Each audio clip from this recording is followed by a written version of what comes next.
আসসালামু আলাইকুম রহমতুল্লাহ বারাকাতুহু। সকলকে অনেক অনেক ধন্যবাদ। আশা করি সকলে ভালো আছেন। সকলের সুস্বাস্থ্য কামনা করি।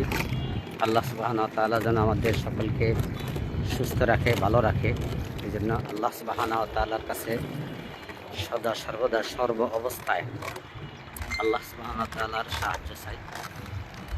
বর্তমান প্রেক্ষাপটে আল্লাহ সুবহানাহু ওয়া তাআলা আমাদেরকে যে অবস্থায় রেখেছে এটা অবশ্যই শুকরিয়া করার দরকার। প্রতিটা মুহূর্তে আমাদের শুকরিয়া আদায় করা দরকার। আল্লাহ তাআলা বলেছেন কোরআনে হাকিমের মধ্যে বলেছেন, যারা প্রত্যেকটা কাজেই শুকরিয়া করবে, নিয়ামতের শুকরিয়া আদায় করবে, আল্লাহ তাআলা ওই নিয়ামতকে আরও বাড়িয়ে দেয়। তাই আমরা সর্ব অবস্থায় আমরা নিয়ামতের শুকরিয়া আদায় করব। এর বিনিময়ে আমরা কি করব?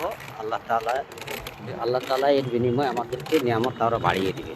তাহলে আমরা সর্ব অবস্থায় আল্লাহ তাআলার নিয়ামতের শুকরিয়া আদায় করব। আল্লাহ তাআলা আমাদের সকলকে সর্ব অবস্থায় শুকরিয়া আদায় করার তৌফিক এনায়েত করেন, আমিন। সকলের সুস্বাস্থ্য কামনা করে এখানেই বিদায় নিচ্ছি। আল্লাহ হাফেজ। আসসালামু আলাইকুম ওয়া রাহমাতুল্লাহি ওয়া বারাকাতুহু।